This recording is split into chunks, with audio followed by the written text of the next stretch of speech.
कोणता आरोपी असू दे, जो आरोपी असेल त्याला नक्कीच सजा व्हावा.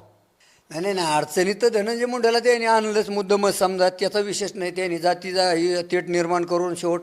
आता मला सांगा, जर धनंजय खराच जातीवादी असता तर मला एक सांगा, 1,40,000 का 44,000 मतांनी निवडून आला, म्हणजे महाराष्ट्रात नंबर 1ला निवडून आला. मग 1,44,40,000 मतदान कोणाचं ओबीसीचंच होतं का हो? मराठा नव्हतं का त्याच्यात? शेवट मराठ्यांनी मतदान केलं की नाही त्याला? मग आज तुम्हाला ते खपाना, कोणतं खपाना की जो आपल्याला पाडायचा होता तो पडला नाही, पण महाराष्ट्रात नंबर 1ला आला. म्हणून तुम्ही हे. माझ्यासोबत बटुळे मामा आहेत. मनोज जरांगे पाटील यांचा उपोषणाचा 6वा दिवस होता. मात्र 4 मागण्या ज्या आहेत त्या 4 मागण्यावर सरकारनं सकारात्मकता दर्शवली आहे. आणि यानंतर माझ्यासोबत बोलण्यासाठी बटुळे मामा आहेत. मामा,